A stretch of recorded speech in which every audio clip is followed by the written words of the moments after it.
Selamat sore, Miss Elsa. Saya Michael Yonatan dari kelas 11 IPS 3. Nomor absen 10 akan menjelaskan apa itu perdagangan internasional.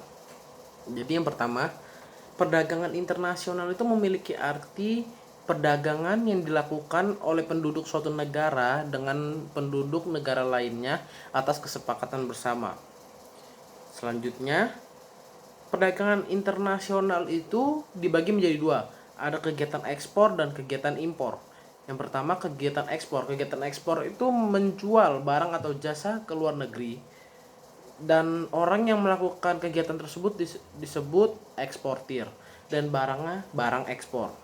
Barang ekspor dibagi menjadi dua, migas dan non migas. Migas itu seperti minyak bumi atau pertambangan, dan non migas itu seperti barang pertanian dan barang-barang produksi lainnya. Selanjutnya impor. Impor itu membeli barang atau jasa dari luar negeri. Orang yang melakukan kegiatan impor itu disebut importir, dan barang yang disebut impor. Contohnya HP, kendaraan, dan lain-lain.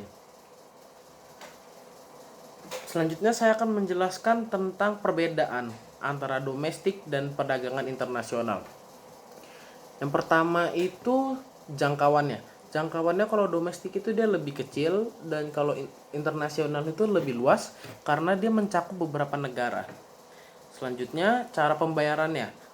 Kalau domestik menggunakan satu mata uang saja, sedangkan perdagangan internasional menggunakan valuta asing.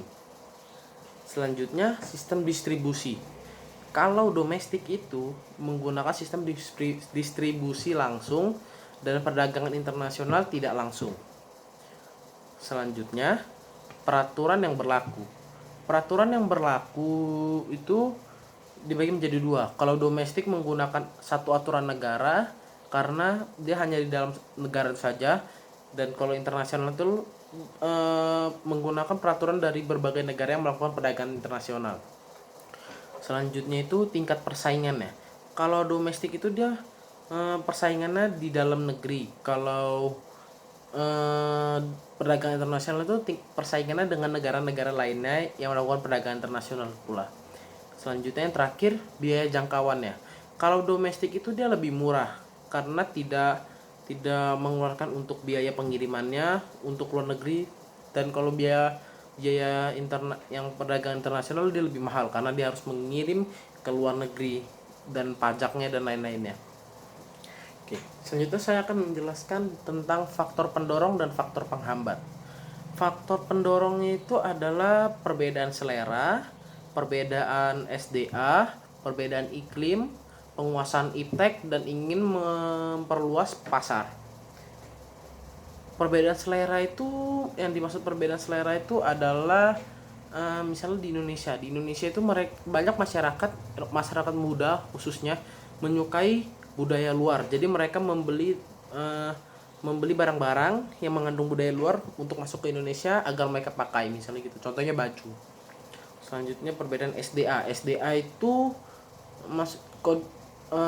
misalnya masyarakat Indonesia melihat SDA di luar negeri itu lebih bagus. Jadi mereka membeli barang-barang di luar negeri dengan tujuan kualitasnya lebih bagus. Yang ketiga perbedaan iklim. Perbedaan iklim itu mempengaruhi perbedaan SDA pula. Jadi semakin bagus iklim di sana, semakin bagus pula SDA-nya.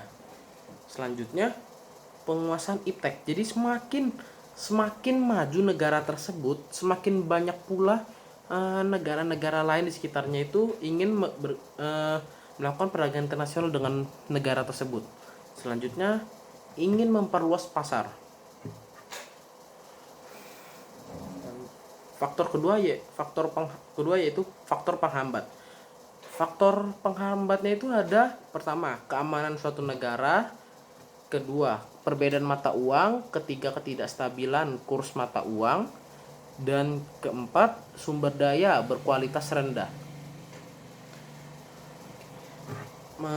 Manfaatnya dari perdagangan internasional ini adalah yang pertama, meningkatkan keuntungan perekonomian bagi suatu negara. Yang kedua, meningkatkan kerjasama antar negara. Dan yang terakhir itu mempererat hubungan antar negara. Oke, hanya itu saja yang bisa saya sampaikan. Terima kasih dan mohon maaf apabila ada salah kata. Ya, terima kasih.